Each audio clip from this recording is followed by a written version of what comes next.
Singularity.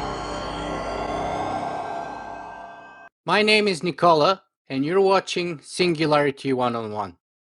If you guys enjoy this show, you can help me make it better in a couple of ways. Number one is you can simply go and write a review on iTunes, which would make a big difference to spread the word for Singularity One-on-One. And number two is, of course, you can go to my blog and simply make a donation. Today, my guest on the show will be the chair of the London Futurists, David Wood. And I want to say that this interview has been long time coming, so I'm very happy to finally have David on my show, and I'm looking forward to our conversation. So welcome, David. Many thanks for having me, Nicola. I'm looking forward to a good conversation too. Fantastic. So, David, let us begin our conversation by asking you to please introduce yourself for those of our reviewers and listeners who may not be familiar with who you are and what you have done in the past.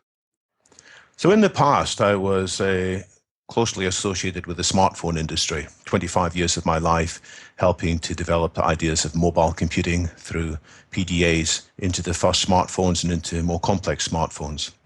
But for the last 7 years, I've been focusing more and more on not just the future of one particular technology, smartphones, but the future of all technologies. And it's been my mission increasingly over these 7 years to focus on improving the global conversation about futurism. I think that a lot of what passes for conversation about the future, this show accepted, let's be clear, but a lot of what else happens in people's meetings is disappointing. And what I'm doing is 4 things. First, as you mentioned, I chair London Futurists, which has now had more than 100 meetups. We meet roughly once or twice a month with lots of speakers on various radical scenarios about the future. I also work on a number of advisory boards. The one that I give most of my time to is the Humanity Plus board, where I was recently re-elected as a member of that board. That I was also heavily interested in the future, improving the caliber of the conversation about the future. I spend some of my time still working as a consultant. I speak with various corporate clients as they are aware of the challenges posed to their businesses and the opportunities available to them because of the fast-changing technology, so I work with them. And last, when I have some time, I write, whether I tweet or I blog, or increasingly nowadays I'm trying to do videos too. Fantastic. So tell us, what exactly is it that's lacking in the quality of the sort of futurist, techno, progressive, or transhumanist, or maybe mainstream conversation about the impact of technology, especially radical technology such as perhaps artificial intelligence, genetics, robotics, nanotech, etc.? Well, I find various issues when I go to meetings in London, Cambridge, Oxford, and wherever. And some of them are very good, I'll say that at the start, and I'm very lucky to be living in a place where there are so many good discussions happening. But frequently I find people aren't thinking that far afield. They're more interested in what's going to happen to their business in the next year or 2 years. And anything that has bigger disruptive possibilities is out of play. And so often it's meant to be a discussion about the future, but it really is just a discussion of a slight variation of the present. Then when people do look further afield, frequently they just think it's more or less the same as today, except there'll be a few things different. There might be a new prime minister, there might be a new mix of technologies to look at, but it's just a surface change. There's nothing radical really happening. And they say, well, eventually there'll be artificial intelligence, which is smarter than humans, but that's not going to happen for centuries or maybe the end of this century. And I think that's very misguided. I think the changes are very likely to be happening in many ways much more quickly than people expect. Then third, people switch to the opposite kind of opposite side of the swings. They often go overboard and they suddenly realize that there might be radical changes, and then they start believing almost everything that's there. And so there's a lot of discussion in excited terms about future possibilities without a bit more systematic and professional and academic discussion as to how do we figure out what's practical, what's credible. And then lastly, there's another thing I think is often missing, and it's an old-fashioned word. It's the word philosophy. I think a lot of the discussions about the future need to take philosophical ideas into account too, because frankly, this technology is going to allow us to change human nature, and you can't get away from philosophy when that possibility comes up. And so I think that dimension is often missing. So all of these things are areas where I'm hoping that my mix of speakers and mix of writing will improve. So if we are to name each of those four things that you said in a single word, what would they be? Philosophy, long-term thinking. What's the other two I'm missing? Oh, one of them is too much a hype. People suddenly Hyping. they get excited with the possibilities, and then the other possibility is the other sphere is it's sort of a short-term futurism. It's just looking at the next 18 months, and it's hard for me to convince people often they need to change their business in 18 months' time. It's usually the impact on their business is often going to be 5 or 7 years out. But I think good business leaders and indeed good politicians need to go beyond that next horizon. Let me ask you about one word of those that I have, particularly soft spot for, and that's the word philosophy. Lots of people say that philosophy has fallen behind, that, philosophers have been debating pretty much the same things for thousands of years. They don't have much to show for it. And the practicality and or the usefulness for our highly advanced technological life today of philosophy is highly doubtful at the very least, if not outright proven kind of useless or even time wasting and inefficient of some of the kind of more hardcore views on the topic. Well, there is variation in philosophy, just as there's variation in lots of other subjects. So many things that are said by philosophers, amateur philosophers, professional philosophers, they are sort of uninspiring and unenlightening. But, many other people who think about philosophy, they get new metaphors and new issues and new frameworks from looking at what technology makes possible. Then they can start thinking, what is going to happen to our human nature? What's going to happen to our leisure? And it's not just a matter of what is, they come back to what ought to be. And it turns out that a lot of people have said very interesting things about this in terms of where we eventually ought to get to. And I'm not just talking about the ancient Greeks, I'm talking about people like, say, John Maynard Keynes, who in the 1930s did say eventually, technology is going to advance to a state where we don't need to work anything like so many hours. And we'll be able to concentrate on what it means to be human rather than just how do we earn a living.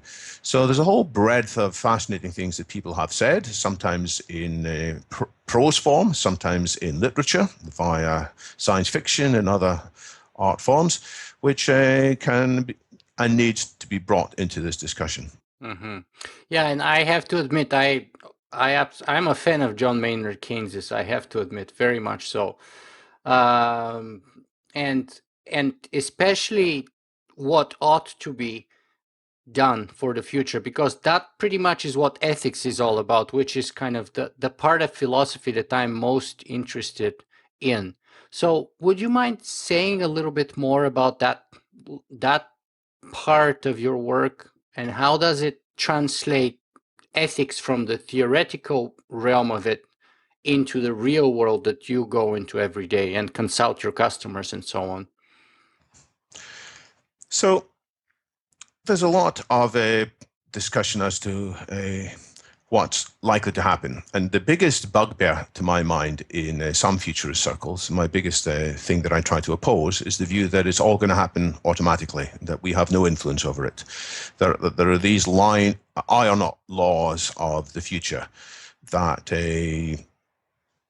all we can do is observe and perhaps cheer on from the sidelines and applaud and slap each other on the back for being part of this.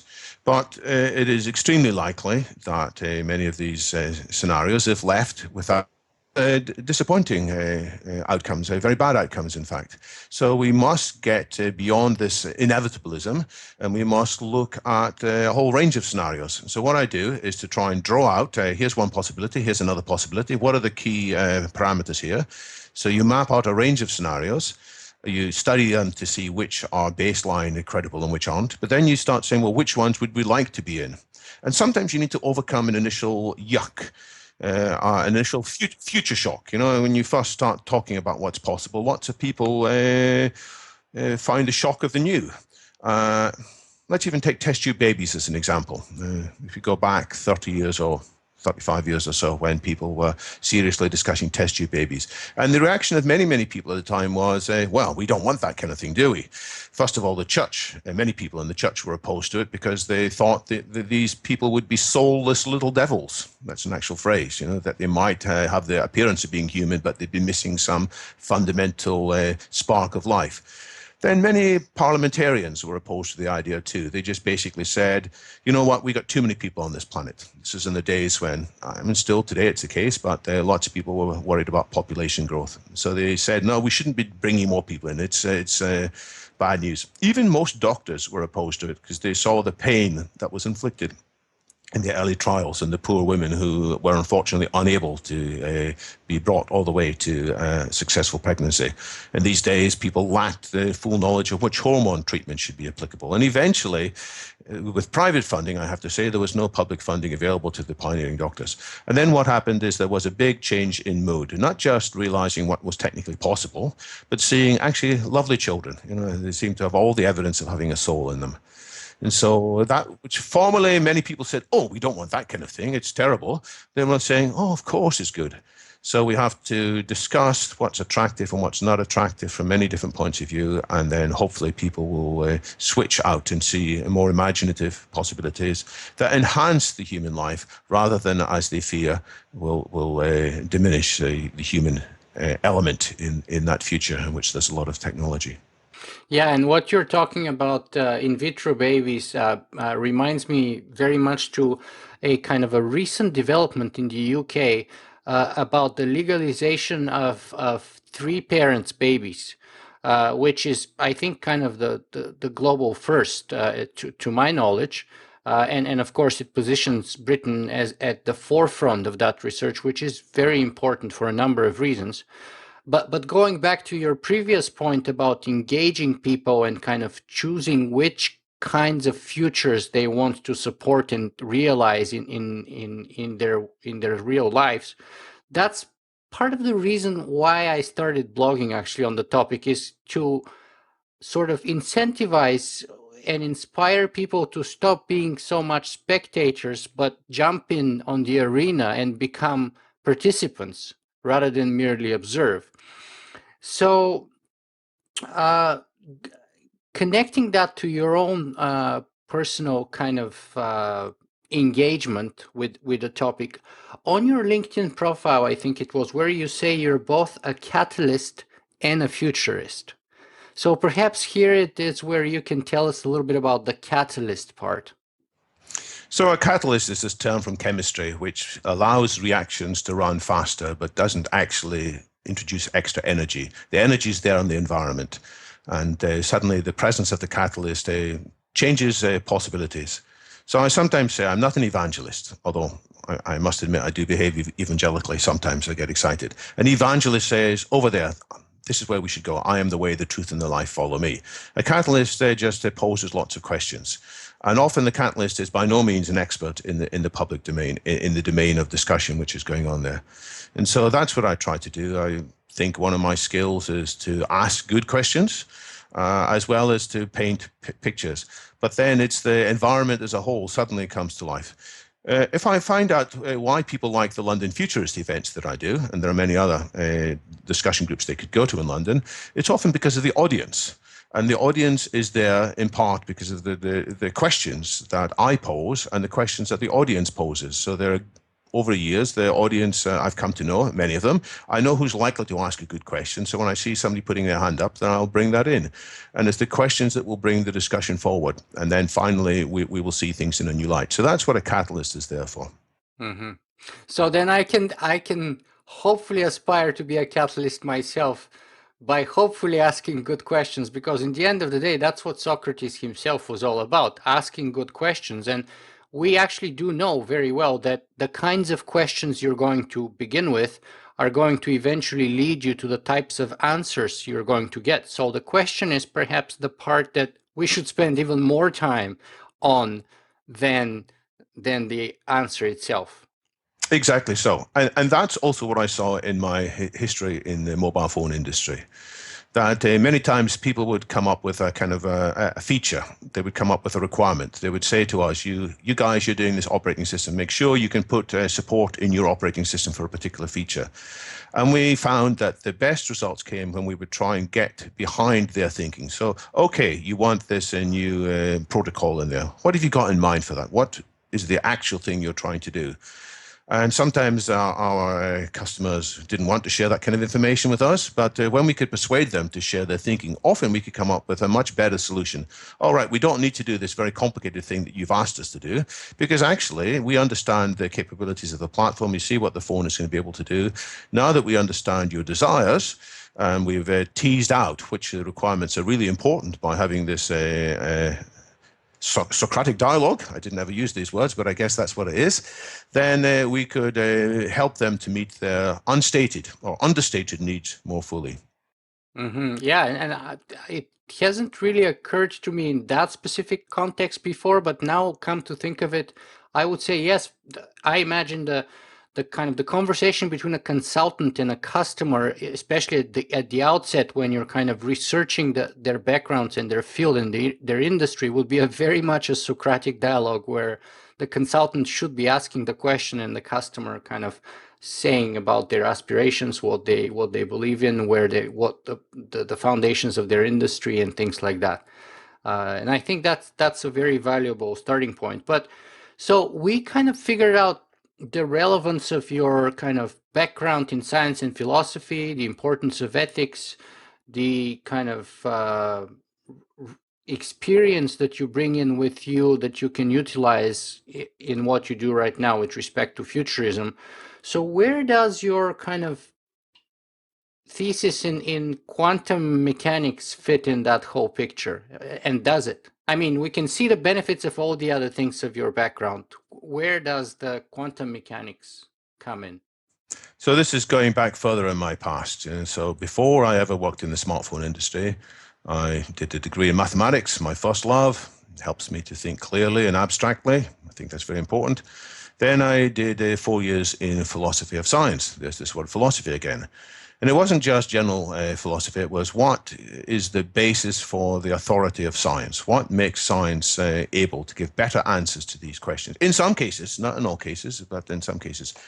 And so I had been studying mathematics, and I had been looking at the mathematics of theoretical physics. Like many people, I'd grown up reading science fiction. I really wanted to understand how the universe worked.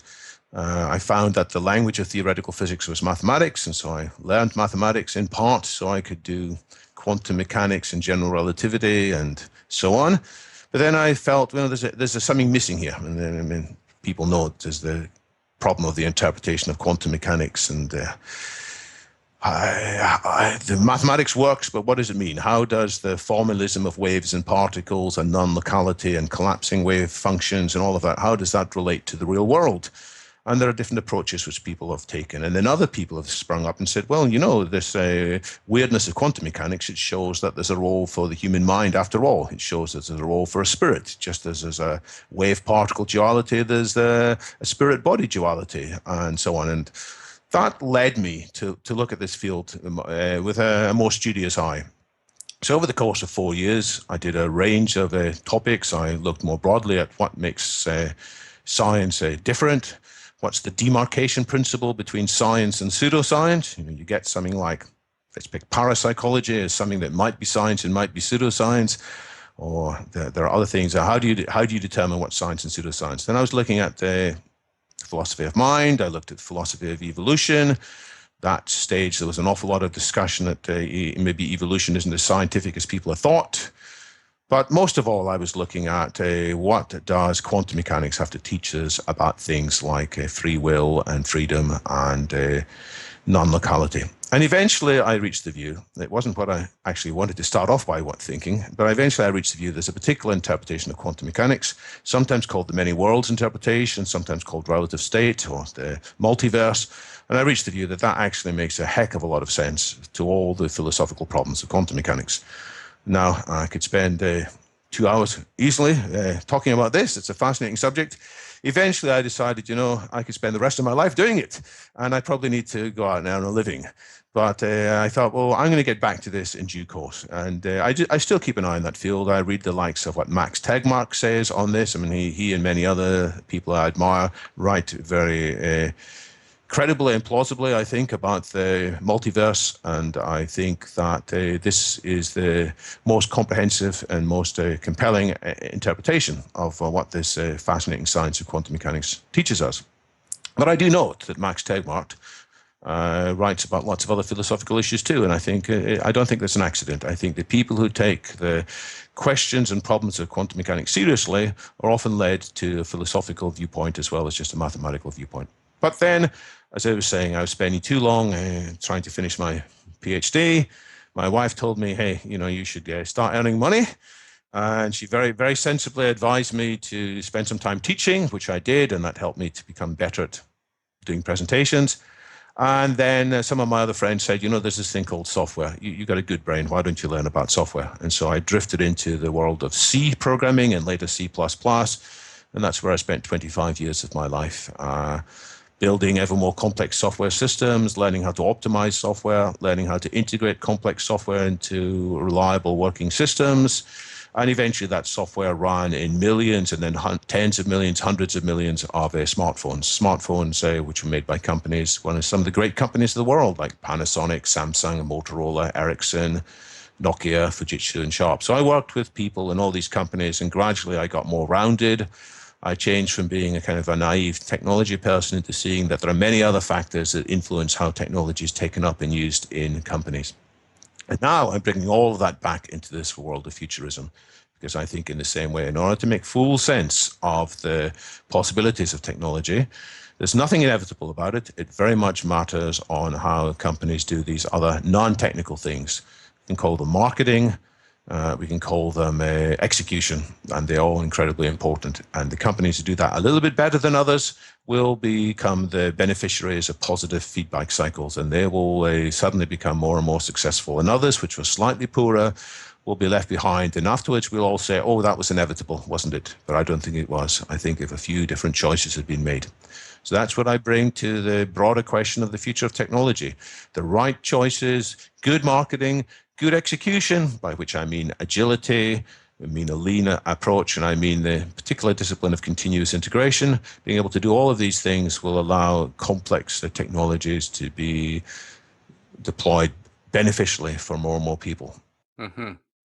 Well, you said so many things, and I want to grab so many of them that I don't know where to begin with. But perhaps I should say that it's been what now? Maybe 8 years actually since I got married, which led me to the amazing discovery that the first principle of the universe is my wife is always right.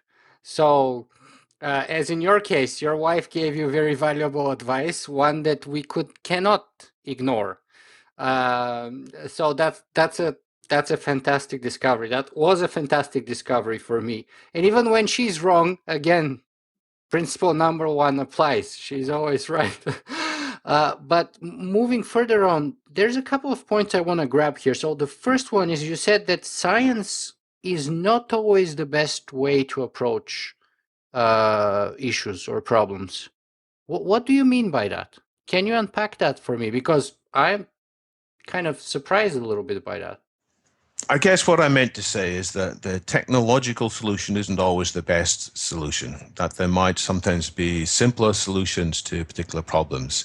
So sometimes a political change or a legal change or just people behaving differently might be a better solution than let's get some better technology, and the better technology will help us out. Mm-hmm. So I see technology as a tremendous tool and a tremendous advance, but it's not the be-all and end-all of all solutions. In terms of the limits of science, I guess I just meant that science doesn't know all the answers yet. And sometimes we have to, and that's the core principle of science, admitting where we don't know the answers. Yeah. And it's not so much the scientists who will make this mistake, it's the fans of science who will make the mistake. And they will state things more forcefully than they need to. Let's take an example back to the days in France where people were fearful of meteorites. They said meteorites sometimes fall from the heaven. And the scientists from the time, I may get the story wrong, I think Lavoisier, one of the pioneers of chemistry, was involved. They basically said, look, science teaches us there's no such things as meteorites, bolts from the blue from gods above. It's all just superstition. It's all just fantasy. We know what's up in the sky. The sky is a well-defined place. Things go in their normal orbits. We don't need to worry about the Jupiter punishing superstitious. But it turns out that the scientists in this case were wrong, that there are things that science at the time couldn't explain. And there probably are many other things that science probably can't explain. And so that doesn't mean we're never going to explain it. It doesn't mean there's a better approach than science. It just means we need to be a little bit more humble sometimes in looking at a range of ideas. So jumping forward some, that was meteorites. Let's go back to the theory of mind. Do we understand everything about the mind yet? No. What's the best approach? Well, of course, we're going to be as scientific as possible. We're going to put more probes into the brain. Over the next 10 years, we're going to see much more what's happening in the brain than ever before. Is this going to help us solve the hard problem of consciousness? I think probably it will, but it won't be done just by doing probes. We're going to need to be thinking a lot and introspecting a lot. Is there anything to be gained from the insights of people who meditate a lot? Perhaps, yes. So scientists should not discount what they say. But it doesn't mean we're going to privilege any of these other non-scientific approaches. We just have to take that into our data. Yeah, I'm myself a big fan of meditation, and I think there's tons of scientific evidence showing the amazing impact on the mind. Um, and actually, tomorrow I'm going to interview Dr. Norman Deutsch on the brain that rewires Heals it. Yes. itself. So we're going to discuss some of those issues with him. But And he is open. He is open. I've heard him speak. He is open to the ideas that there might be insights from Oriental medicine that assists. And he's trying to figure out, why does acupuncture sometimes work? mhm. And various theories. We shouldn't just say, well, it's tied up with fantastical charts of meridians, which we know don't exist. Therefore, it's all got to be just a placebo effect. There probably are other effects in there which we don't yet understand. And once we do learn about them, suddenly we'll see things which previously we were blind to because of our paradigms. Hmm. But let me ask you about this because you mentioned it, and I'm curious to find out. So you mentioned quantum mechanics and free will, and how the studying quantum mechanics has enlightened your view and or understanding of free will. So tell us then, is there such a thing? So what I should have said is that I was studying quantum mechanics in part from a kind of a youthful hope that it might show that there is a free will and that the quantum mechanics is the answer. That somehow in some way that's where freedom comes in. I no longer believe that. I believe that the universe as a whole is deterministic. I believe that there is this multiverse, most likely, in which there are multiple different outcomes happening. There was a different multiverse in which you and I started this conversation just randomly in a totally different form, and we're now talking about something totally different. There's another multiverse in which all kinds of other things happen just by random. And I wasn't paying attention when I was driving and smashed into a car, and so on. So what determines where we are? Well, I think we're in all of these universes. It's just that we experience a bit of this.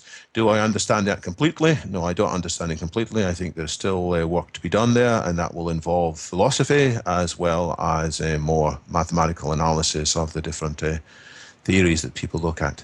So I no longer believe that there is, in some sense, a free will, but I believe we should act as if there is free will. And that's kind of maybe sounds stupid, but we have to believe that our introspection, our decisions are under our control. In a way that they are under our control, but in another way they're all predetermined. So let's assume that we have an outcome. If we don't make that assumption, we will become more fatalist and inevitabilist, and we will miss some of the opportunities that are available to us. But isn't that directly diametrically opposed to what you said before about nothing being inevitable and how, for example, this company surviving and this company going bankrupt was a result of choices? And now you're telling us that there's no choices, that there's no free will, and sort of everything is a cause and effect. So how do you reconcile these two views? On the one hand, you say to people, Jump in. Don't be spectators. Participate. Nothing is inevitable. We can make a difference. We can change it. On the other hand, you're saying there's no such thing as free will. Well, I think there's more than one level to analyze this from. It's like you can study a table and you can say, well, there's nothing there but atoms. Yes, it's true, there's nothing there but atoms, but there's more than atoms from another point of view. They're formed into a table. So there's emergent properties. It doesn't mean that there's some new substance there that wasn't there before. You won't find an atom that says I'm a table atom. You'll just find the same stuff that's there all along. So in the same way, and from one point of view, everything is following predetermined outcomes. But from another level, when we are locked in with our lack of knowledge, and we're locked in from our particular spectator point of view, we do have this perception that we can make a difference. And I think we need to engage. Each of us should act as if we have free will and act as if we will make a difference. How do I reconcile that 100%? Well, I'll come back to where I said that we don't yet understand all these things fully. But we don't need to understand everything completely fully in order to take actions in our lives. So we should act as if we have free will, whilst realizing that quite likely we don't, in some fundamental sense, have that. Yeah, because to me personally, that's kind of part of the issue is like, I've had many scientists on my show, and most of them pretty much espouse the same view that you just did, that, we should act as if there is free will, but there isn't really much of it. And I can see how the scientific kind of evidence for that is enormous, if you will. But first of all, as a kind of a practical way of living your life, I don't find it good because it would make me sit on my couch and do nothing for all day long. And then it has some very terrible ethical implications with respect to responsibility, for example, for my own actions or the actions of other people. So my feedback on that is it sounds a bit similar to people who used to say, well, if there's no God, I can do anything I like. I'm only good because there's a God who's watching me. And they say, how can you be moral if there's no God? Well, we can still be moral. We can make our own reasons to saying, well, I'm not going to go about killing and raping because it's bad for me and it's bad for the people I love. It's bad for society and so on. So you can have reasons for acting morally without an arbiter, a divine arbiter of morality. So why don't we just sit on a couch all day if everything's predetermined? Well, we can just decide, I know. In the same that we can work out on morality, we can work out the pros and cons of various actions. We can think to ourselves, if I sit on a couch all day, eventually I'm going to get bored and foolish and my wife's going to walk out. The wife again. The wives make the big difference in life, that's for sure. But well, we are social creatures, and our wives or our spouses are obviously a very important part of that. But our other network of people that we love, they will also eventually lose patience with us. So there are all kinds of reasons to act as if we have free will, even if it turns out that from one point of view we don't. Yeah, but quite honestly, this argument you just made doesn't quite cut it for me, because for me, you would either sit on the couch or you will not sit on the couch. You would get out and do stuff. And that's a decision you make. And once you've made it, you follow through. And the sort of that kind of causation and deterministic causation from the beginning of the universe till the end of it basically takes me out of the driver's seat completely. So I have no control in where we're going, and I bear no responsibility for the results. And so philosophically speaking, I have trouble with that. Okay, so I agree. I'm not entirely happy with this line of argument either. But I have decided a long time ago that I don't want to spend a huge amount of my time thinking about this particular issue because I didn't see it was going to be resolved anytime soon. Yeah. And I took a series of decisions, and that's when I stopped studying the philosophy of quantum mechanics any further and started to focus on teaching. And I decided not to finish writing up my thesis because I thought, we've got to make the practical decisions in the practical world. And I'm glad for the decisions I did take at that time. I'm glad that I ended up unexpectedly in the world of software and mobile phones. So I will come back to that sometime in the 100 years or so in the future, and hopefully others will beat me to it and will have good answers. And probably the answer is written in some book already or some blog post, which I'm not familiar with. But it's not my immediate priority. My immediate priority is to say, look, there are major issues with technology just around the corner, which are changing society in radical ways. we need to have the discussion about that. Mm-hmm. Yeah, and I will come back again to the sort of the mobile phone end of things. But let me ask you another question here. How is it that you got interested in futurism in general and transhumanism in particular? So, like many people on your show, I'm sure I watched and read science fiction when I was younger. And then I thought, well, that's just science fiction. You know, it's cute. It's interesting. But then I discovered a series of books. I think the first that made a big impact on me was Eric Drexler's Engines of Creation. And I was very busy at work, but I still thought, God, this is a future that may not be that far ahead. It's radically different from how people are imagining in terms of the new materials, in terms of being able to have layers of skin or layers of clothing attached. I thought that was fascinating. But again, I was too busy at work and I left it aside. Then I saw there was this guy called Ray Kurzweil who had this book called The Age of Spiritual Machines, which I thought was a very strange title. I could understand people talking about machines becoming intelligent, but could machines become spiritual? So I picked it up a few times in the library and didn't read it. But then I just said, yeah, let's have a go at it. And I know people can criticize the book in various ways, but it painted a fascinating picture of the future ahead. And I thought, you know, some of this stuff might be happening sooner. That's the key insight. Some of the stuff may be happening sooner than before. The thing that really tipped me over the edge from just an occasional amateur philosopher on this subject to being a more practical activist was the book by James Hughes, who's now the executive director of the IEET. He wrote a book called Citizen Cyborg. I can't remember exactly the title, but why democratic politics must be concerned about the technology of the future. And he said that it's not just technology, it's changing. Politics is changing and needs to change. And there's going to be battles. There are going to be people who are opposed to this, you know, the bioconservatives, the same people who opposed the test tube babies that we spoke about earlier, the same people who opposed using genetic engineering, genetic modifications to have these 3-parent families or 2.1-parent families, whatever. The same people who are opposing all of that may get in the way of realizing this good future. So I thought I need to form alliances. So at that stage, I did an internet search and I found something called the World Transhumanist Association, WTA. And it said there was a bunch of transhumanists in the United Kingdom called Extra Britannia. And they might meet in the particular pub, the Penderel's Oak in Holborn. So I went there, and first time I didn't meet anybody at all. I was looking in the wrong place. But later I did meet them. They called themselves half jokingly 6 men in a pub. Well, there were many more than 6 of them, but often for meetings there wouldn't be that many. But it was fascinating discovering there were people who had thought long and hard about these topics. A few years later, the person who was running it, Fabio, also known as Extropica. I mean, he had changes in his life. He was moving away. He had children to look after. So the group said, is there anybody else who can step forward to run it? And by that stage, I had lots of experience in running events because I'd done that in my work in the smartphone industry. I had teams working for me who had chaired major industry events on the future of smartphones. So I thought I could do some of that. And so in 2008, March, 7 years ago, I organized my first such meeting.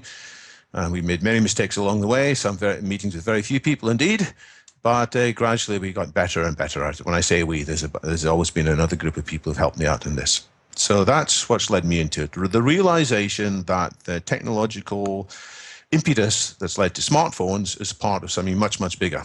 That it won't just be smartphones. In fact, we can talk about it's going to be smart humanity if we do it right. Mm-hmm. Yeah, we're going to come back to that point a little bit later. But before that, Callum Chase here wants to know, what's your favorite science fiction book? My favorite science fiction book? Well, some I really loved when I was a child. I remember this short story, But Who Can Replace a Man?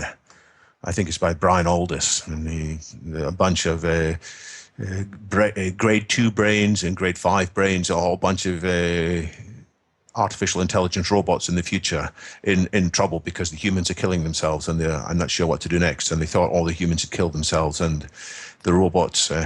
Anyway, it's fascinating that there's this hierarchy of brains amongst robots, but in the end they come across a man who's starving and hungry and he says, please get me some food. And they say, yes, master. So a short story, which somehow made me think, about the future of artificial intelligence. More recently, what? I love Ramesnam. Ramesnam writes incredibly rich pictures in which he talks about the future of mind-to-mind communications. He has lots of bioconservatives in his books as well who are opposed to what's going on. And he mixes in the themes of meditation and other routes to enlightenment. I like Callum's. I should mention Callum's book too, Pandora's Brain, which I think is going to do a lot to make people think about some of these issues of artificial general intelligence. It's set in the relative near future, and certainly in the first draft, I don't think it survived all the rewrites. In the first draft, the characters attended a London Futurist meeting. He'd moved it from Conway Hall to Brighton, but he had a bunch of speakers there. And I thought, I know this. So this is the meeting I ran in 2011 or whatever, when various people like Max Moore and Aubrey de Grey and Natasha Vita-Moore said various things which are picked up in the book. So for that reason, I like that. William Hertling, I think, is a fantastic author as well. He's also writing in a different way about the possibilities of computers coming alive.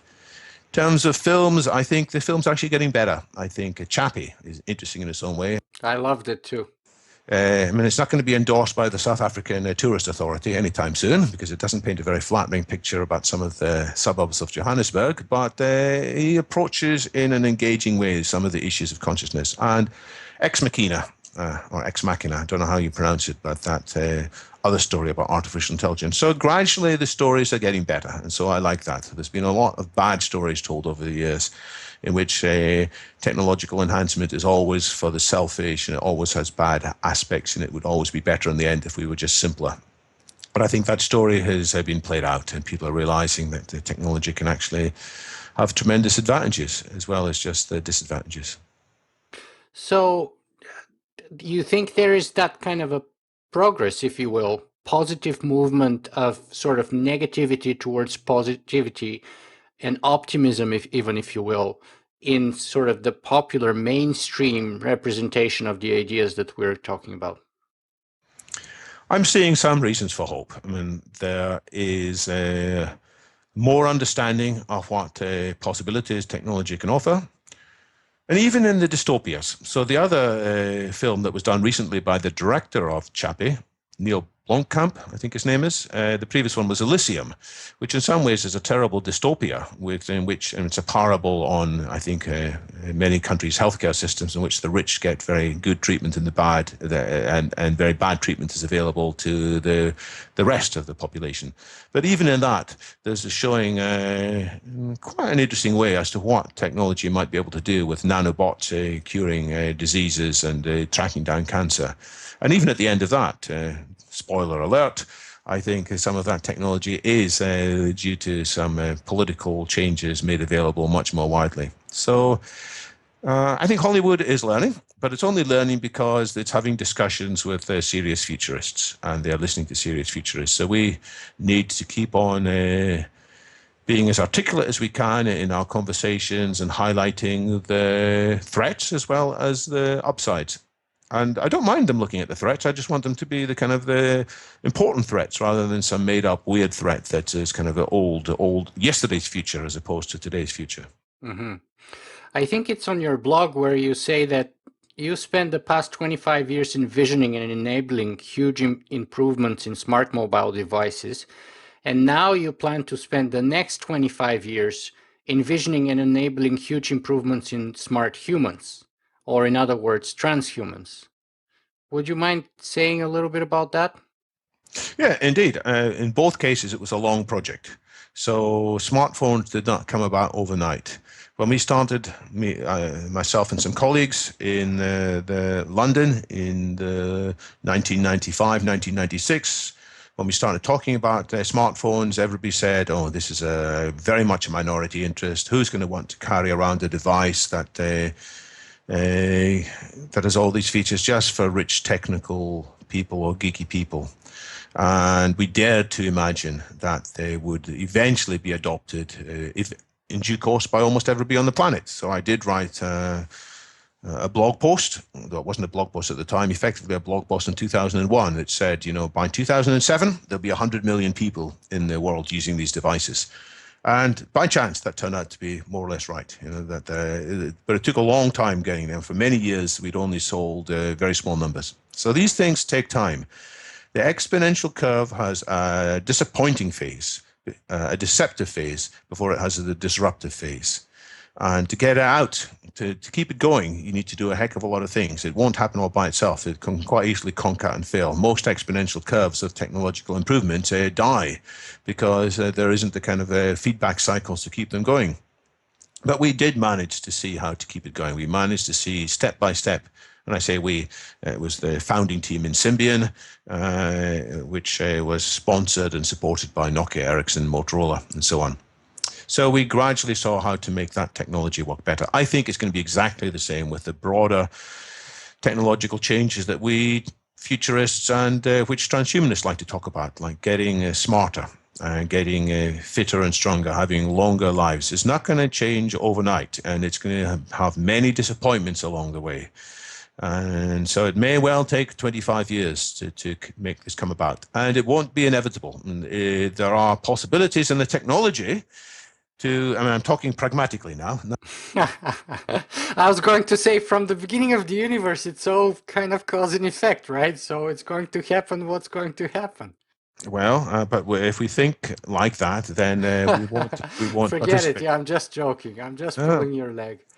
Interview me in 5 years' time, and I hopefully have a better answer for you. And I'm sure the answer is already in some of your other podcasts. I just don't know what's all out there. No, but the progress with us humans becoming much healthier and smarter and kinder and more knowledgeable, the progress towards more rational and saner social structures, more rational and saner politics, it's going to have a long, slow, disappointing phase and a deceptive phase before it has this big disruptive transition phase. And I can't say when it's going to happen, but we have to be alert and paying a close attention. I have to say, the company I was in, Symbian, and its bankers were a bit slow in the end. We paid all the price in our long investment.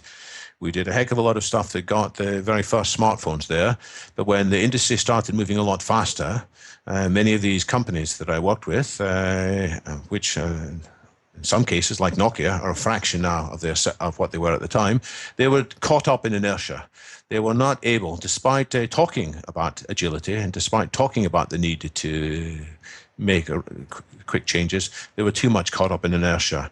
And so that was an example in which the dramatic, energetic application of the technology, which was needed at that stage, could not happen fast enough. And so it may be the same with the breakthroughs of technology ahead of us. It may be that we're waiting, and then suddenly there's nanotech, which is much more capable. Suddenly there's AI, which is much more capable. And if we're not really paying attention, then bad outcomes may come rather than good outcomes. Mm-hmm. Let me ask you this. What's your biggest dream? What's the best case scenario for David Wood? What's the vision of the future that you have picked to work for? Well, it is a positive singularity. It is that we'll be able to forget about worries of earning a living, also forget about worries about our health degrading, forget about worries about our loved ones dying, and that we'll be able then to have all the hard work of life taken care of by automation and by intelligence, and that we'll be able then to pursue the really tough problems, like the philosophical problem that you and I have been discussing, like the full meaning of quantum mechanics, and whatever else that attracts us. And I certainly want that to happen in my lifetime or in the lifetimes of people that I care and love about. And so that's the vision that I want to herald in and be part of this positive singularity in the not too distant future, 25 years time or so. And if you were to give that probability a number of sort of percentage chance of it happening, what number would you assign to that probability? Perhaps about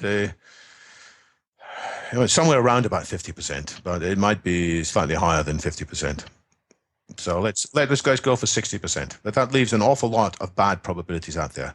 The probability that in 50 years' time it's more or less the same as today, but with just a few different colors in place, is almost zero. So it will not be what we are. And so there's at least a whole range of possibilities of things going much more badly, including a negative singularity, or including a collapse of society due to, well, there's all kind of number of things that could cause a collapse of society, including runaway climate change, including the degradation of the environment, including rogue access to weapons of mass destruction, terrorists who are already doing terrible things, Boston bombing, the IS atrocities. They just need to get a little bit luckier or get their hands on even more terrible things. The guy who, the depressive co-pilot of the German Wings airplane, he killed 150 people. You can imagine somebody in 5-10 years' time gets his hand on a nuclear trigger of some sort and says, right, F you, world, you've been nasty to me, I'm going to be nasty to you. So we must stop all of these things. So these have all got probabilities which are reasonably small, but they might add up together into, I don't know, 30 or 40% probability of the really bad outcome within the next 25 years. Speaking of those really bad outcomes, that's the second question that Colin Chase submitted for you, and he asked how to promote a balanced discussion of existential risks. So it takes time. Because you mentioned right now the bulk of them. Yes. So it takes time. And at first, people have all kinds of strange reactions to them. We've all got emotional kind of sensitivities about some of these topics. And the first time people come across it, they get very scared. They can become irrational. And there are primitive cognitive biases can kick in and lead us to not to have that discussion wisely at all. But you know what? We just keep at it. And the second time, it's not quite so shocking. We're able to be a little bit more rational. And the third time, we're able to go further. So I envisage a positive feedback cycle, just like technology grows through lots of people building on it, critiquing each other's work, taking it to pieces, examining the open source, and then building it up again, and new tools and new techniques. We have to be the same with our analysis of future scenarios. So the first set of future scenarios we paint are very crude and very simplistic, and we don't know what's credible and what's not credible. But guess what? When we write them down, other people can get involved in analyzing them and criticizing them. And we must be better at describing them, and we'll get better at describing them. And over a while, we'll figure out, actually, this thing which we thought was the most likely scenario, it's actually not possible, but something variant of it we need to consider instead. So it takes time. And so it is a conversation that needs to take place through multiple dimensions. There will be Hollywood who will tackle it in various ways. There will be tweets and blogs and videos, and let's keep writing books and articles and figuring out which kinds of ways of describing it work and which doesn't work. We should not shut down the conversation just because some people are scared at it. On the other hand, we should learn how to have that conversation in a better way. Let's use the best of humanity's reasoning skills collectively and have that conversation. Well, this is pretty much the way I feel about it. And again, it's the reason why I started Singularity One-on-One, for example, to start that conversation and to keep it as open as possible rather than try and color it or direct it as some other have tried. But Colin Chase, for example, during my interview with him, said that he could understand why, for example, some scientists working on artificial intelligence may not be too keen in sort of seeing themselves or the research they're working on in an article with the Terminator title or a picture of the Terminator attached to it or something like that, and how, you know, in some ways they're afraid that putting that discourse in the public eye may be counterproductive for the work they do. So we must get to the stage that whenever an article like that appears, so the mass reaction is, oh God, that's a bad article. What a terrible journalist. Who's going to do that kind of thing? And at first, it's not going to happen. At first, people are going to laugh and they're going to be caught along. But we have to elevate the level of conversation so that people say, hey, this is not acceptable. This is bad journalism. And it's easy to say that the population as a whole are uneducated and prejudiced, and they make all kinds of bad decisions. But this is the kind of view that said that we shouldn't give the vote to women. We shouldn't give the vote to people unless they got property rights. We shouldn't give the vote to people if they're under 30 or whatever. There has been in the past lots of suspicion of humanity. So I say we can do better. We can involve more people in a good conversation. Let's engage, and it will be surprising. People will pick up the story as well. Yeah, I very much agree with you, but I think it's time for us to be a little bit more specific about the terms that we've been using so far. So let's define, what is transhumanism in your view? So transhumanism, it's a variant of futurism. It's concerned about the future, but it's a variant of the future that says we must address the question of human nature. And it's about, let's look at the word transhumanism. It's transcending humanity. Some people say it's transitioning from humanity. Well, I say it's transcending humanity's weaknesses.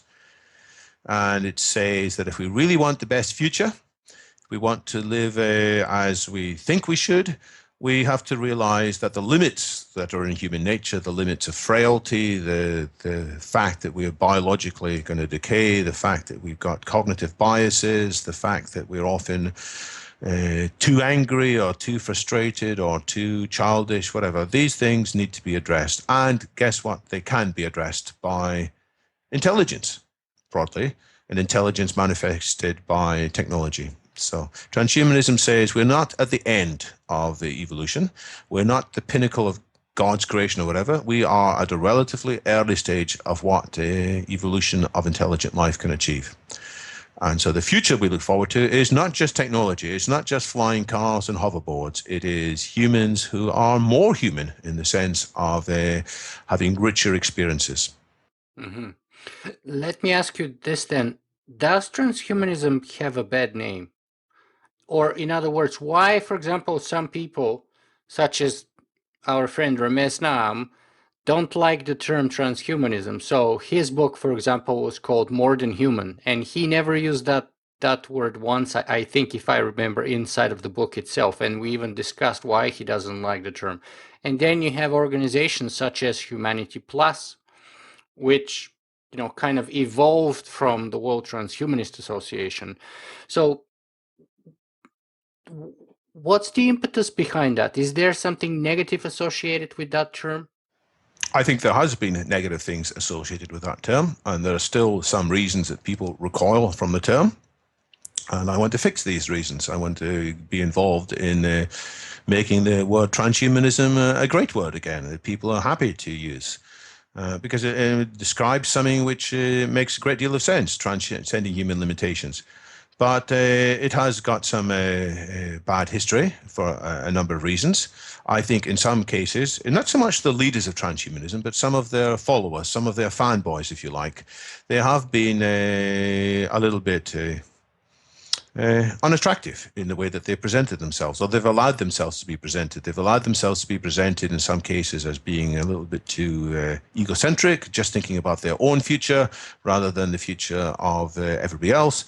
In some cases, they have also given this impression of inevitabilism. For example, there is a Facebook group which proudly says the victory of transhumanism is inevitable. I think it's called scientific transhumanism. And we don't need to worry about present day issues with poverty or the fact that many people are dying from disease, because it's all going to be sorted out soon anyway. Now, I don't think people actually often say that, but that's the impression that's been given. And then there has been infighting sometimes amongst transhumanists. Sometimes we transhumanists, we're very intellectual people. Sometimes we lack the emotional intelligence that's needed. It's only a minority, but sometimes that leads to kind of unattractive infighting and quite nasty things that are said. And so again, that's a reason to say, hey, I want to separate myself from that, and let's pick a different name.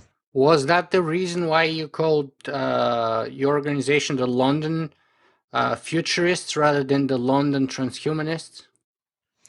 So, I mean, there's another story there. Actually, I created something called UK Humanity Plus, because that was I saw it as the UK version of the International Humanity Plus organization, whose name had been changed by then. But I would quite happily on the Facebook group, I talked about transhumanism. Now there was, as it happened, somebody else made a group called London Futurists on Meetup, and he started advertising all my meetings. And lots of people came into my meetings because of the meetup.com, which I didn't know about. So there's a wonderful piece of social engineering. And so then he stopped running London Futurists as a site. He got something else doing in his life. And so I took it over and started using that name. And I found it's a good name for the first level of discussions, because we should be discussing some of these futurist opportunities and trends, even with people who don't share that kind of transhumanist vision and aren't happy to call themselves transhumanists. They think that, well, we should just look at what we can do with technology and stay away from changing human nature. Mm-hmm. And there are others, by the way, who say, well, of course we are changing human nature, but we don't need to talk about changing human nature. And they say H plus should stand for happiness plus rather than humanity plus, in a sense, you know, rather than say, let's say, have a movement that's going to do all these things. We should just get on and do it without having a movement. And so they will say, we don't even need an ism. And I sympathize with that view. London Futurist is certainly open to all these people who wouldn't describe themselves as transhumanists or don't even see the need for an ism. They just want to be part of this, I think, enlightened discussion. But I don't hide anything. It's quite clear that I'm a transhumanist, and almost every topic, every meeting or every second meeting, there's certainly a discussion of transhumanists there. So we've discussed H plus. So I think it's time for us to tell us a little bit more about P plus. What does P plus stand for? So in January this year, I was talking with Eamon Twyman, who is a long-term transhumanist in the UK. And we were reflecting on the fact that there's a general election happening in the UK. At that time, it was five months' time. And we were both disappointed at the lack of discussion on technological issues in what we saw from politicians. In fact, as far as I know, out of all the MPs, 500 or 600 MPs in the UK House of Parliament, only one of them has a true background in science. And almost all the rest of them have got backgrounds in law or just political studies. You know? So very few people talking properly about the possibilities. So we were reflecting, could we do something for the UK election? And then we also saw what Zoltan Istvan had done in America. Now, he's got a bit more time. His election is not until 2016. But he'd already started saying, you know, we should change politics. We should create a transhumanist party. And at first, we weren't sure how it would be received, but we saw that actually there was a receptivity among the general population, amongst the media, to say, yeah, there's a story here that needs to be told. So we said, right, we should do something similar in the UK. So we said, should we therefore concentrate on creating a party to be elected in the May 2015 election? And in the end, we decided we should do two things. We should indeed form a party. And so there is a UK Transhumanist Party, but we also said we need a broader think tank, which is going to focus on the future of politics, taking advantage of technology to improve political discussion, whether it's things like automatic fact-checking. So every time a politician speaks, there will be a whole hive mind running in parlor that says, what he said is true, but he's not telling you this.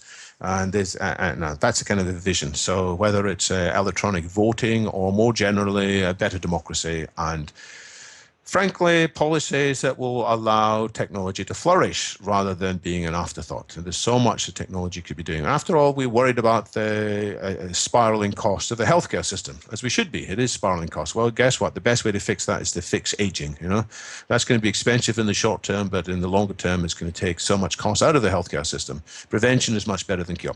So, long story short, we decided we're going to form a UK Transhumanist Party, which has been done, and there is now a candidate standing in one of the seats in Liverpool for election. His name is Alexander Caron. He's not able to stand as a member of the Transhumanist Party, sadly, because it takes time to register parties officially, and the UK part of the government that was registering all the new parties got overloaded. And so officially he can't stand as a member of the party, but he is standing as an independent candidate with support from the Transhumanist Party. And he may well be the first open transhumanist standing on a transhumanist platform for parliamentary election anywhere in the world. And there are other people who come into parliament and they are transhumanists, but they didn't make that a major plank of their election. At the same time, I said we should do a think tank that will reach out to all these people in the existing parties. And there are people in existing parties whose heart is very much in the right place. Men and women of goodwill who actually are aware, perhaps dimly, perhaps more clearly, about the possibility for technology. And there is actually in the UK another parliamentary candidate who stands for one of the other parties, Liberal Democrats. His name is Darren Reynolds. So he's not standing in an open transhumanist platform, but he is one of the signatories of the Transhumanist Manifesto Declaration from, when was it, 1998. So he's been around for a while too, and he wants to influence politics from an existing party, which is the Liberal Democrats Party, which is the kind of the third party in the UK Parliament. And so we in Transpolitica, which is the name we've given for this think tank, and we chose the name as a kind of conscious echo of transhumanism. Transhumanism is anticipating tomorrow's humanity, H+. Transpolitica is anticipating the better politics of the future, P+. And we have published one book of essays. We're planning a second book of essays. It's still early days, and it may take, I hope not 25 years, but it may take, say, 10 years to have a real impact in British politics. Perhaps sooner. I mean, we sometimes think it's 5 years till the next British election. There is another scenario in which there's going to be another hung parliament in which no party reaches majority. And last time that happened in 2010, two parties managed to form a stable alliance for 5 years. So there hasn't been an election until then. But, you know, if there isn't a proper alliance formed that's very stable this time round, maybe whoever is prime minister will go back to the country, as we call it. They can call an election within 2 years. So it may be that in 2 years' time, there's a kind of a scenario just coming off the top of my head. It may be that we'll have 100 members of who are transhumanists standing for election then. Either as people from the Transhumanist Party or as people inside the other parties who maybe keep their transhumanism slightly suppressed, but they're able to talk about it when asked. Now, David, I was just off the top of my head, so I probably regret saying that, but I think that's a possible vision for the future. it definitely is possible, and I hope it becomes, you know, more probable as we move forward, because it would be really a fascinating experiment to watch also. Let me ask you about some of those dystopian scenarios, though, and sort of the probability that you attach to them. Things such as, and I have, you know, different sort of I assign personally different probabilities to each of them, but many of them are very substantially sort of on my fear list. Or let me ask you before that, perhaps in the other way around. I ask you what you're dreaming, what's your biggest dream, but what's your biggest fear? Well, the biggest fear is that we politicians and leaders of all sort will focus on the short term. And by focusing on the short term, we will not allow technology to be developed in a positive way.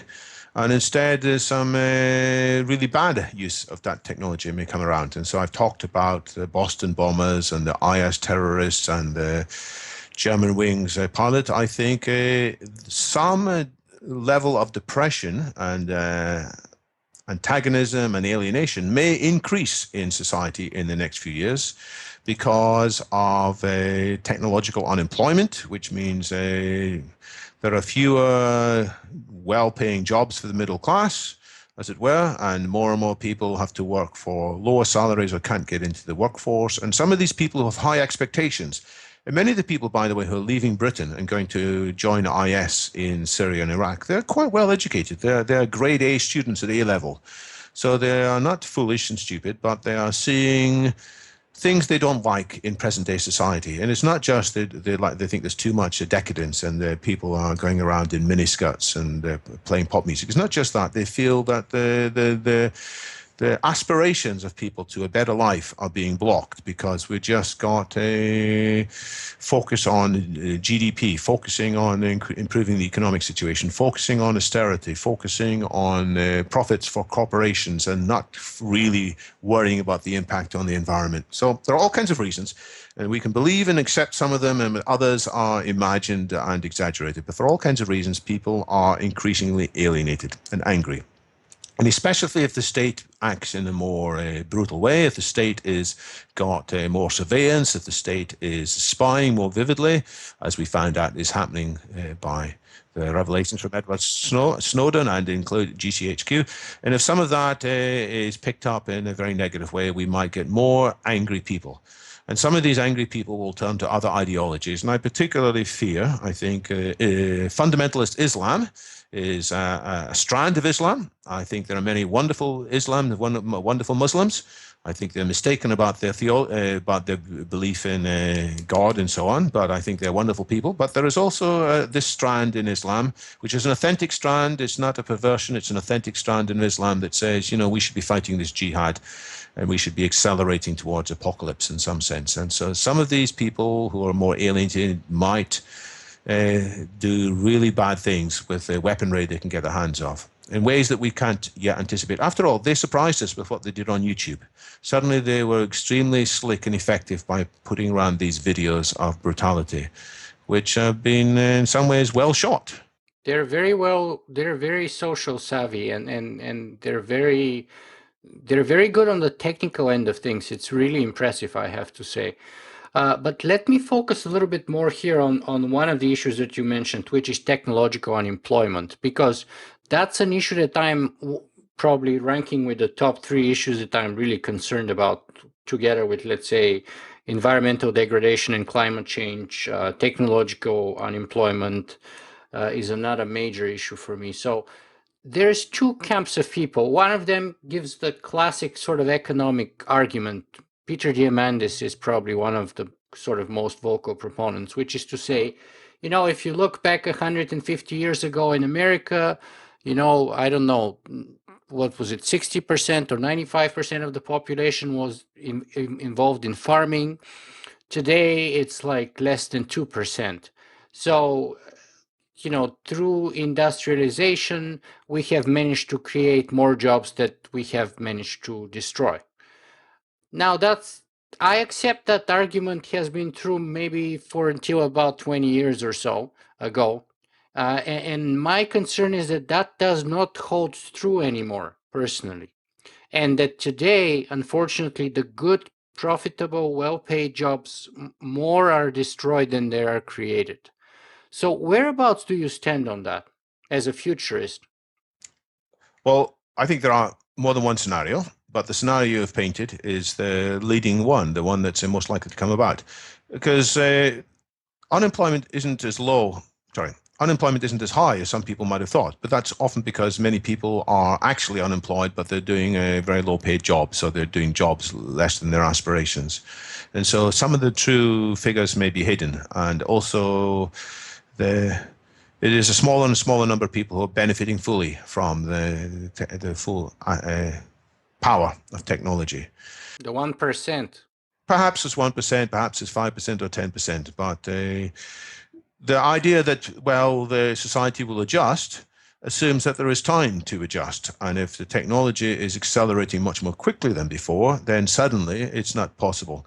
And so it's like the story with horses. Horses had various jobs for a while, and then when they didn't have to do some jobs, they could do other jobs, and then they could do yet other jobs. And then suddenly, most of the jobs that horses did were done much better by machines. And they still do a few things, but there's many fewer needs for horses in society today.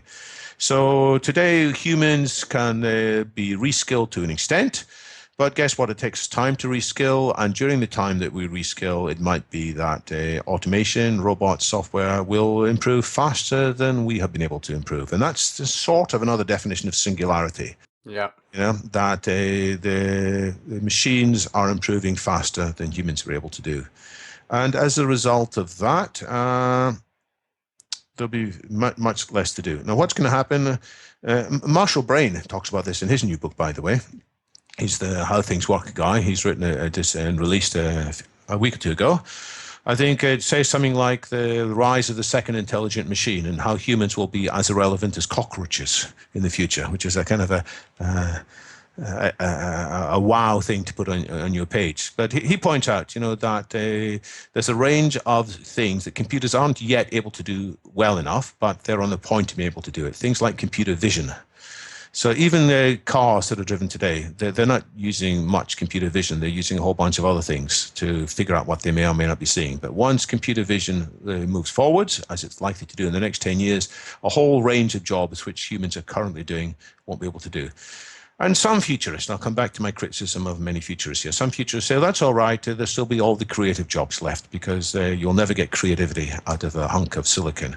But you and I know that there is already software that can read emotions, detect emotions, can pick up people's emotions. Well, software that can write music in the style of Bach or write music in the style of Chopin as well as anybody else. A human can write music. Write blog articles and probably soon do podcasting. Quite. So, and there's certainly some creativity that's going to be harder to crack, but at some stage, fewer and fewer jobs will be accessible to humans. And if we just follow the normal dictates of economics, then it's going to be strong incentives for all companies to switch to lower cost, more reliable machinery. So the answer isn't clear yet. The answer is probably, as Marshall Brain advocates, that there should be a basic income. There's a new book coming out by Martin Ford, who I think you be well worth talking to again. I'm sure you've talked to him in the past. It's due out next month, which is probably going to be the most sustained analysis yet of the case for basic income. I mean, he's the person who rose to prominence because he basically wrote the first book in this whole field, the lights in the tunnel, when he said that, you know, for the economy to survive, you need people to be paid wages, because it's the people who are paid wages that actually consume. And if there are no consumers, then the lights go out in the tunnel. So he is advocating a more sustained and well-analyzed vision of basic income. Now, but many people will say, hang on, we don't do that. That's socialism. That's going to encourage greediness. That's going to be ill-advised. If we have to raise taxation, guess what? All the companies are going to leave. They're going to go overseas. And so there's difficult issues there. How do we raise tax in one form or another without destroying the economy in the process in order to cover a basic income, which I think is probably the right solution. And we'll get there in stages too. So it might take several iterations over 20 years until we have got a proper system in place. But my fear is that other people will react against it, and there is a visceral hatred in many parts of the world of what they called socialism, anything to do with redistribution, and people really feel that it would be an infringement, a criminal act, if more of their money was taken away from them. Well, I have to say, redistribution is how society has always worked, and we need to just do it intelligently and consciously. Actually, in one of my early political science books, the authors proposed that that's what politics is all about. Who gets what, under what conditions, for how long, from whom. So I agree with you very much. And to share sort of an interesting moment, my favorite moment from last year's Abundance 360 summit in New York City happened on the stage when I think it was Steve Jurvetson, actually, who is, of course, a multi-millionaire, probably billionaire investor, very famous investor, was talking about basic income. And then Peter Diamandis kind of jumped in to sort of disagree by saying, well, this is what we call socialism. And then Jurvetson responded by saying, no, this is what we call abundance. And to which Peter was just touche. And that was my favorite moment of that summit, by the way. So Abundance enables it, at least. yeah, and I mean, and it's also abundance of mind and approach and of thinking, of starting with that point that everyone should have the basic income, the basic necessity covered, right?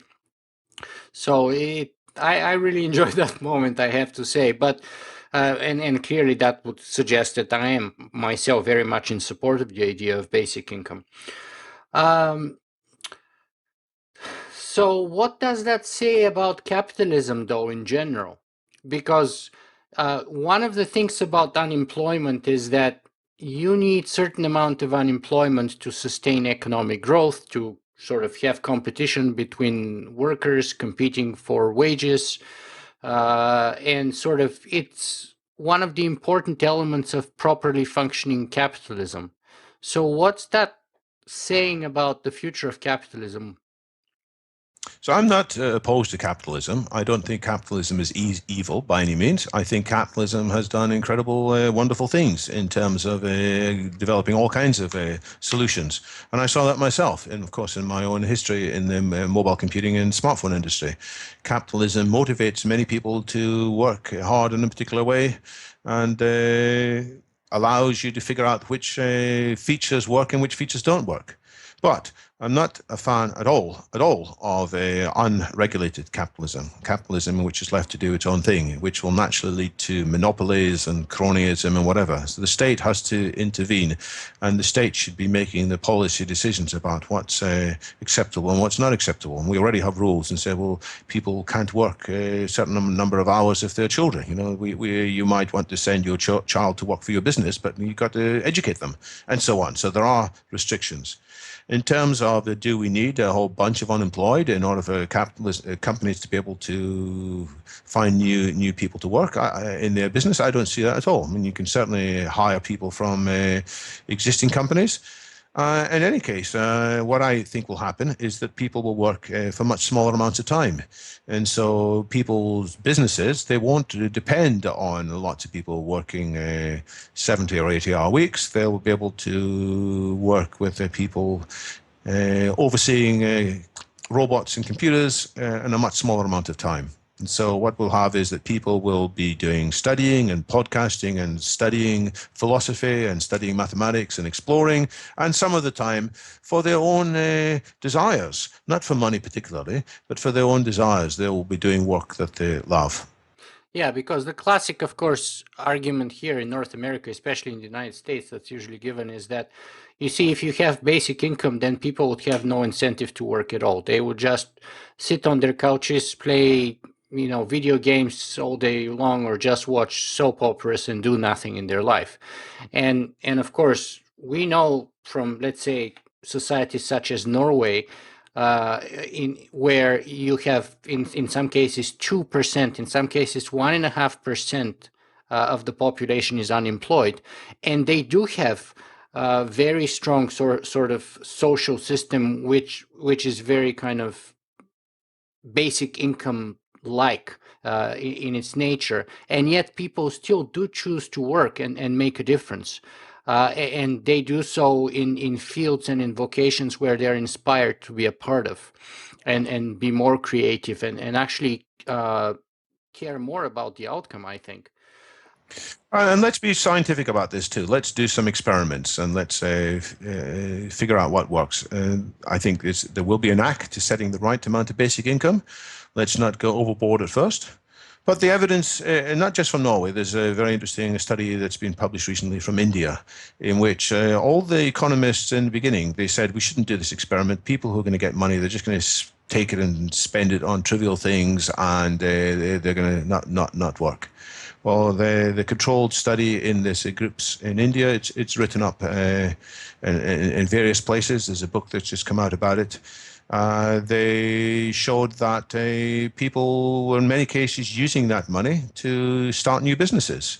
They were also using that money to send their daughters to school in a way that hadn't happened before, making the daughters have better career options. So it wasn't at all that humans are inherently lazy. There is elements in the human life that sometimes we want to take a rest, you know. That's not a bad aspect. But if we're healthy psychologically, and if we're not in an oppressive social environment, then we will, after we take a rest, we'll be ready to go, and we'll be pursuing whatever our great vision and desire is in life. And that may well be to work in various enterprises, some corporations. But the corporations are going to have to improve themselves in order to attract that. They're not going to be able just to browbeat people into working there because there's no alternative. So it'll be a humanity plus vision rather than continuing a present humanity minus state of affairs, often in some companies in which people are really working in jobs that they wish they weren't in.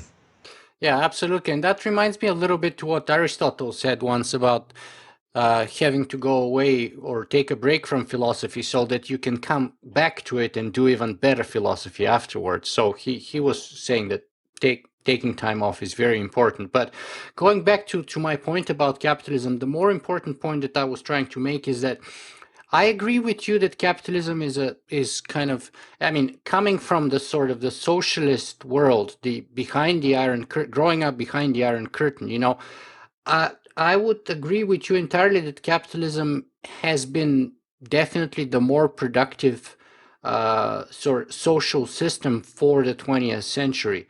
But I believe that its value is one of relative value as opposed to its alternative, rather than having its own intrinsic eternal value as some kind of capitalist ideologues would have us believe. And I believe that as things progress and as things change, inevitably capitalism will be replaced by something else. Now, unfortunately, some of the economists that I have interviewed on my show have easier time to foresee the end of the world than to foresee the end of capitalism.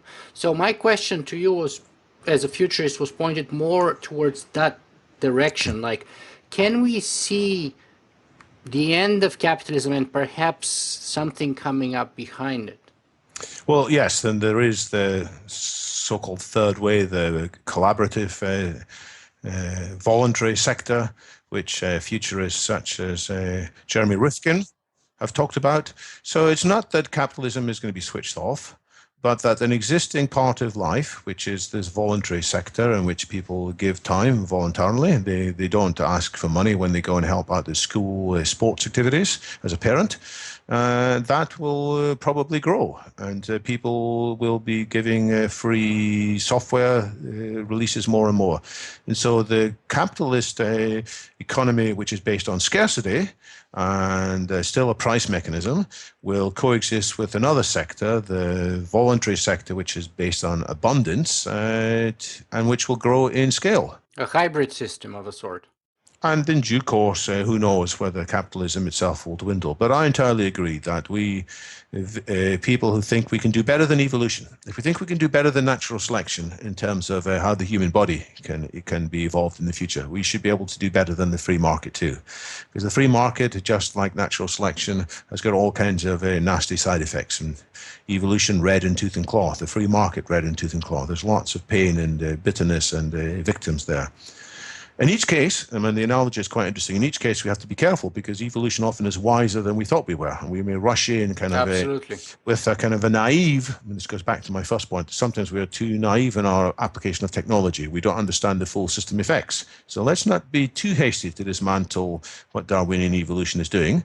And likewise, not be too hasty to dismantle the mechanisms of capitalism. Indeed. Let's, in each case, use our intelligence to figure out how we can do better.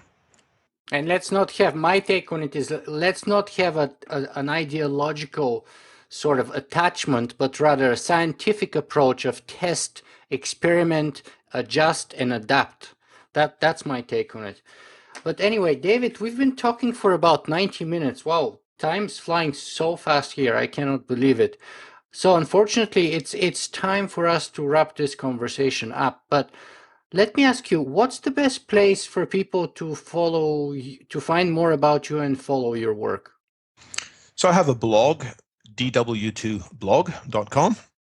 Not very imaginative title. I write there occasionally. I write more often on my Twitter feed, dw2. If people are particularly interested in the futurist angle, there is a London Futurist meetup, and if you subscribe to that, even though you don't live in London, even though you never come to the meetings, you will at least get the newsletters, which I think are interesting. And more recently, the political stuff is on the Transpolitica blog. So there are 4 different places to look for me. Fantastic. Yeah, and I can vouch, like, I've been following your work via those letters myself for some time now. And even though I'm not located in London, unfortunately, you know, I have been benefiting from being a subscriber. So I would urge anyone to join your list. And then we come to the final question that I always ask, as you know, of all my guests, which is this: how do we wrap this up in the best way possible? What's the message? What's the sort of the moral of the story that we built together, the two of us today, for 90 minutes? What should people take away from this conversation with David Wood? Radical change lies ahead. We got to be better at discussing that change, If we're aware of the possibilities, we'll prepare for it, but even more, we'll be able to shape them. So let's put more of our attention, not in the past, not in the present, but into discussing the future. Let's all become futurists so that that radical change ahead is something we'll be happy to embrace when it comes, rather than something we wish we had anticipated and prepared for differently. Radical change lies ahead. Indeed. David Wood, thank you very much for being with us today. Thank you. Fascinating conversation.